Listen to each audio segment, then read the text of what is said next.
You want me to escalate a claim? Sure. I used to work in the retention department of an ISP back in the day.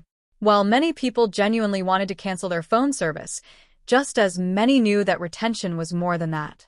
The ISP, let's call them Red Phone, had two different departments. I worked on Retentions 1, where we did a lot of fixing bills and offering small discounts and slightly cheaper phones to customers who said they wanted to leave. Retentions 2 was for customers who were in the process of porting their numbers, and the worst thing they offered was a 50% discount for a couple of years with a decent phone for free. This happened roughly 10, maybe 12 years ago when roaming was straight-up highway robbery. Let me introduce you to the executive. I got the call. I did my little introductory spiel, and I immediately discovered this guy was the most entitled POS I'd ever had the displeasure to speak to. He said he was a very important executive who traveled a lot for work, but the bill he got was ridiculous and I had to solve it or he was going to cancel his service. I muted him, so he heard nothing, but I could still hear what he said, and while I checked his account, I could hear him gloating to his girlfriend that he's getting the bill credited because he knows how to play the system. And he was an a-hole, but he wasn't wrong. This guy was a pro at playing Red Phone. He had the highest phone plan the company offered, which was around €90 at the time for one line, but paid €30 per month because he had discounts from both departments stacked on top of each other. His plan allowed him to get what at the time was a super expensive phone for basically nothing at Retentions 2. He'd gotten the super shiny customer status and the super shiny customer service line, which usually meant a customer was averaging a €300 monthly bill, despite his €30 ARPU because he complained about how the delocalized customer service sucked. He was also not wrong about his bill being ridiculous.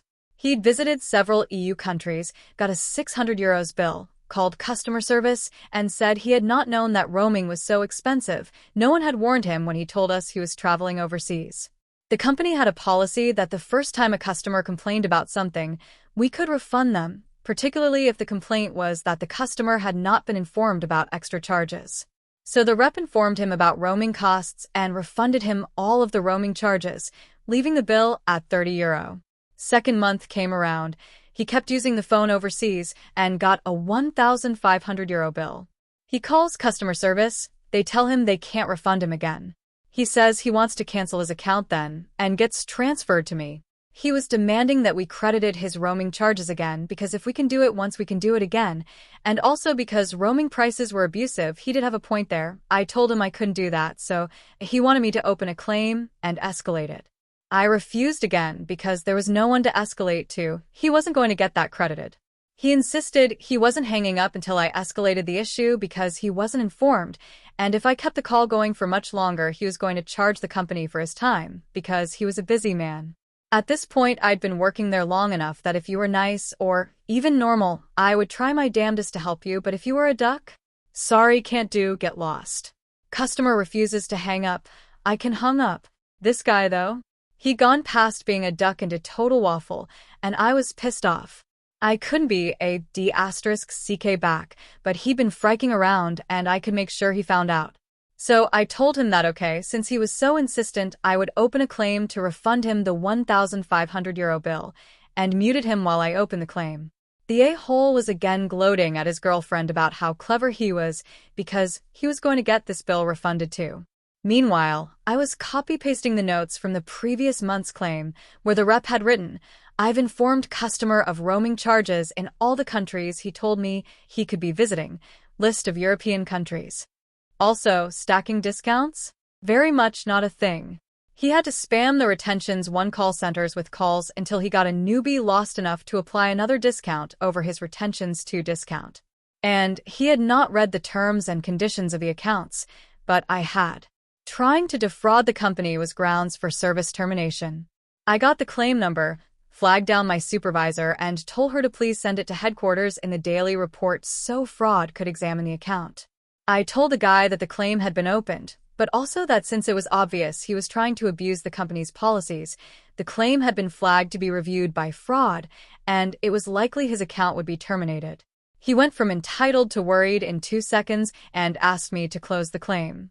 Sorry, dude, can't do. You wanted a claim open, now it's open. Yes, the customer was fired. I do love following them company policies. I have learned so much from this sub and now am putting it all to use. I hope this is the right sub for this. So it's my birthday month, and while some stores offer their Fidelity members / people with club card certain items, like the garden store let me pick out a little potted plant, perfume store gave me a free little travel-size perfume, etc. Some stores only do a discount code, and only if you make a purchase, which is wild to me. I'm in France and normally it's just a small free item, no obligation, no strings at all, just come in the store and pick it out. For example, I ordered some wooden advent calendars for my kiddo to make while on the upcoming school break. And after I placed the order, suddenly I get a birthday €5 off my next purchase when I spend €20 email. No problem. I had set my delivery for pickup in store, so I just returned and rebought the items with the €5 gift. Perfect. Thanks Reddit for the idea, by the way, but the malicious part comes from the tax store.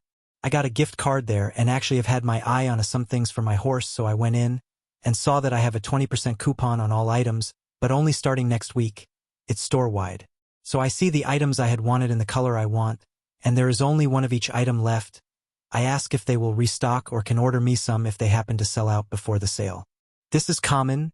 They can order anything from their catalog, so it's not rude to ask. Cashier says no. Okay? I ask if they can put items aside or if I can call in advance to see if it's stocked. No. This is so weird to me. I'm thinking I have slighted this person because normally the sales representatives have no problems holding items for 24 hours. But she states company policy and says she won't do it. Okay, that I can respect. So I ask about their returns and how long I have to return an item and what conditions. 30 days? Super. I bought the items, and next week when my voucher becomes valid, I'll be able to return then rebuy them. She actually smiled when she understood. We are both respecting company policy, and it's my perfect way to ensure the items are stocked. Plus now she can legitimately order more for her location. A compliance. Giving a presentation in class. This happened 8-ish years ago. My school contains around 800 students spread over 6 years, 12 to 18. In my school, there were 2 other people with the same first name as me. Let's call it Peter. All 3 Peters were in the same class by pure coincidence. We all followed the same language class, and our normal teacher was replaced for a month by someone new to teaching. At the end of that month, we had to do a group presentation plus PowerPoint about a piece of literature. We could make our own groups, and we have decided to do a presentation together with all 3 Peters because we were all friends. A week later, she realized she did not know our names and decided to do a minor addition to the presentation. We now have to add an extra dia to the PowerPoint with our first name plus opinion. So we did, with only our first name, all written the same way. For some mysterious reason, we all had the same grade. We hate your slides, but we secretly use them. A while back, I used to report directly to the CEO of a small startup. As it often happens in startups, things were hectic and the CEO frequently used my slides and reports for her presentations, which I didn't mind until we got a new manager. This manager really didn't like the fact that my work was getting used by the CEO without their input. They became hypercritical of everything I did. Fine, I thought if they want better slides, I'll keep improving them. And I did, all while working on 3 major projects for clients. Fast forward to a few weeks before my impending doom, aka layoff. And suddenly I'm getting feedback that they hated my work. All 3 projects that I had been working on for 3 whole weeks were no longer aligned with the company's direction. They were pivoting, they said. I was a bit annoyed, but okay. I moved on and cleared my backlog, including deleting all the slides I had made for those projects since they were irrelevant now. Then came layoff day. Surprise, surprise. During the handover, they came to me asking for those slides. They were pale-faced and desperate. Apparently, someone higher up had no idea I was told to scrap them, and they suddenly needed them for the clients. I calmly explained that I deleted them after the meeting where the CEO and my manager explicitly said we were going in a different direction. Their panic set in. They begged me to help, even asked if I could stay on an extra 2 weeks to rebuild the slides. My response? Frick off. You have all the raw data and reports. Make your own slides. The cherry on top.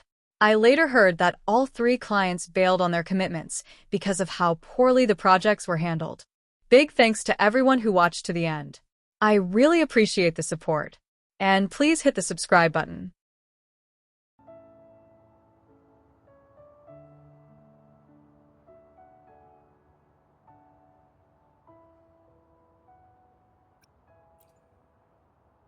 Thank you for your concern.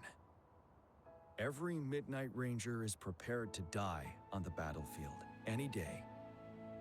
I know this all too well as their general in command. Helping the souls of our fallen ones return to their homeland. This is one of the few ways I can honor their sacrifices. Rover, I have one more request. If one day I perish in battle and cannot return home, could you please plant one of these flowers for me?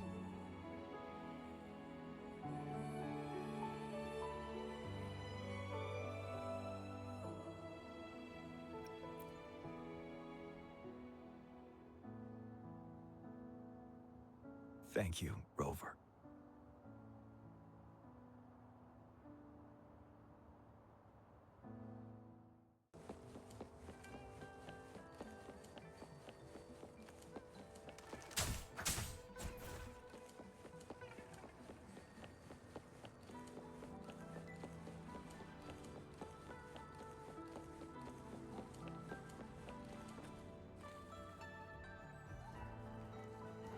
Greetings, Rover. You see those fish? They look so happy in the safety of their pond. Happiness and safety often come at a cost, whether it be for fish or people. And if we don't feel the weight of that price, someone else is carrying it for us. 10 years. How time flies. I coordinated the Riverside Games that year, too. Dozens of teams competed that day, and the race lasted well into the afternoon. The sunset was so beautiful, like what we're seeing now. It was so tranquil. That team was thrown together last minute, and nobody thought they could win. They even stumbled during their first exchange. But then, the team surprised everyone with their final runner's expert gulp-puff handling and victorious finish. It was truly a race to remember. Yes. I still remember how excited those kids looked. Just like how you looked in this photo. We were worried we weren't going to get a photo of you all together. Luckily, the photographer managed to capture a shot of the whole team. I should thank you for bringing that team together, Rover. I'm planning to talk to Gian about hosting the Riverside Games another time. If all goes well, please, join us.